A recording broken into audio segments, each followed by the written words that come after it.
জয় হিন্দ বন্ধুরা। আমি আমার রান্নাঘরে তোমাদের সবাইকে স্বাগত জানাই। আমি এখন করব ইঁচড়ের তরকারি, কাঁঠালের তরকারি। তো আমি ইঁচড় কাঁঠাল আর আলুটাকে আমি সমান সমান করে এরকমভাবে কেটে নিয়েছি। তো এখন এটার জন্য বানাতে যা যা লাগবে সেটা হচ্ছে এখানে আছে পেঁয়াজ কুচি, এখানে আছে টমেটো কুচি। টমেটোগুলোকে আমি এরকম ছোটো ছোটো করে কেটেছি। তার সঙ্গে থাকবে কাঁচা লঙ্কাটা পরে দেবো, তার ফোড়নে দেবো তেজপাতা, তার সাথে থাকবে আদা বাটা, রসুন বাটা। আর এখানে আমি জলে হলুদ আর লঙ্কার গুঁড়াটাকে আমি গুলে নেব। হলুদ দেব আর আমি দেব এখানে লঙ্কার গুঁড়া। একটু ঝাল ঝাল করব, লঙ্কার গুঁড়াটা একটু বেশি পরিমাণে দেব, একটু ঝাল ঝাল করলে খেতে বেশি ভালো লাগে।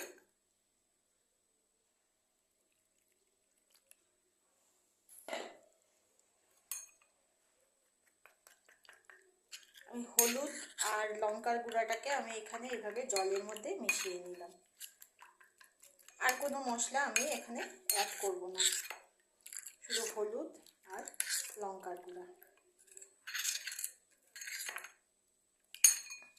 কেউ চাইলে লঙ্কা বাটাও দিতে পারো, তা আমি এখানে লঙ্কার গুঁড়াই ইউজ করলাম।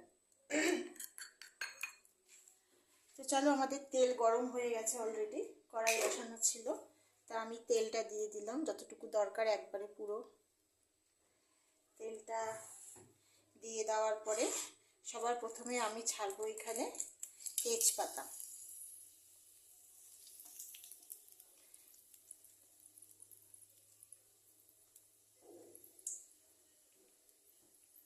এরপরে দেবো আমি পেঁয়াজ কুচি।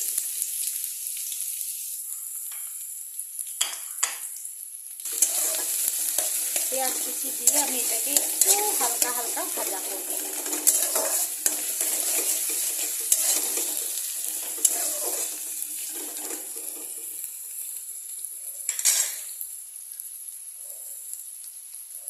হালকা ভাজা হয়ে গেছে, এখন এটার মধ্যে দিয়ে দেবো আমি টমেটো কুচিগুলো। অনেকে পরেও দিতে পারো, তা আমি প্রথমেই দিচ্ছি। এখন এটার উপর দিয়ে দেবো একটুখানি লবণ, যাতে টমেটোগুলো গলে যায়।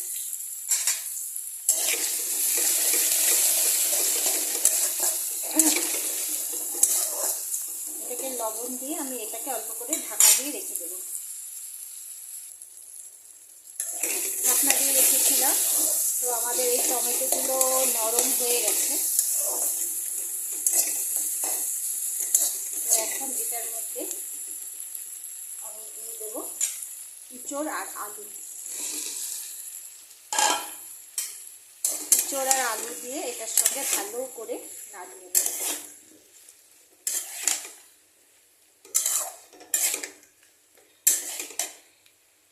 তারপরে এখানে দিয়ে দেব আদা বাটা আর রসুন বাটা। এখন এই আদা বাটা, রসুন বাটা, পেঁয়াজ, এটাকে ভালো করে 2 থেকে 3 মিনিট কন্টিনিউ কষাতে হবে। তো আমার এটা ভালো করে মশলাটা কষানো হয়ে গেছে।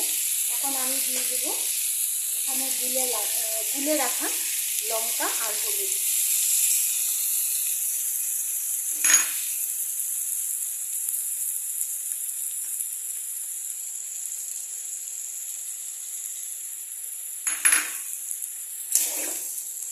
এখন এখানে যেটা জল জল যেটা হয়ে আছে, ওটা যতক্ষণ না শুকাবে ততক্ষণ এরকমভাবে নাড়তে হবে।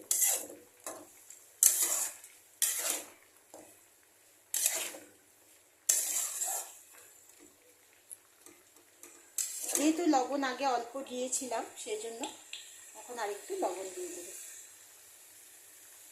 দিয়ে এটাকে এখন ভালো করে 2 থেকে 3 মিনিট কন্টিনিউ কষাবো। আঁচটাকে কমিয়ে রেখে, একদম কম না, একটু মিডিয়াম করে রেখে কন্টিনিউ নাড়তে হবে।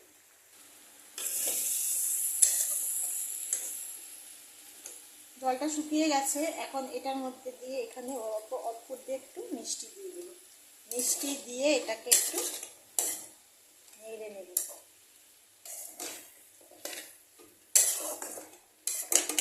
তারপরে আমি এটার মধ্যে দিয়ে দেবো গরম জল।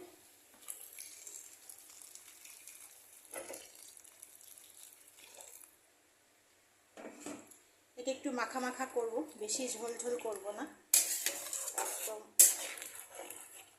জল দিয়ে এটাকে কম আছে এখন আমি এটাকে ফুটতে দেবো। গরম জল দেবে, গরম জল দিলে বেশি ভালো হয়, ঠান্ডা জলে স্বাদটা নষ্ট হয়ে যায়। তো আঁচটাকে আমি একটু বাড়িয়ে নিয়ে আমি এটাকে এখন ঢাকা দিয়ে দেবো। এটা আমার হয়ে গেছে, একদম মাখা মাখা হয়েছে। আমি এটা ঝোল ঝোল করবো না, একটু এরকমই মাখা মাখা করব। তো আমি এখন দেখাচ্ছি সব সিদ্ধ হয়ে গেছে। এখানে এই যে আলু সিদ্ধ হয়ে গেছে, এখানে এই ইঁচড়টাও সিদ্ধ হয়ে গেছে, এই যে সিদ্ধ হয়ে গেছে, সব সিদ্ধ হয়ে গেছে। তো আমি এরকম অবস্থাতেই এটাকে বন্ধ করব।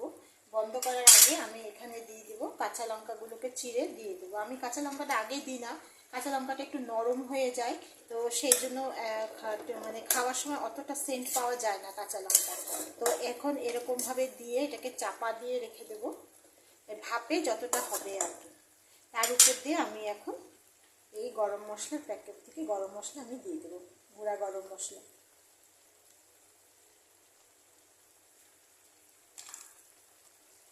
তারপরে দিয়ে দেবো আমি এখানে গোলমরিচের গুঁড়া দিয়ে এটাকে ভালো করে নেড়ে বাস আমার রান্না একদম কমপ্লিট। তোমাদের এই রেসিপিটা যদি ভালো লেগে থাকে তাহলে লাইক, শেয়ার আর সাবস্ক্রাইব করো। তো আমার সাথে থেকো, আমার পাশে থেকো। আজকের জন্য টাটা।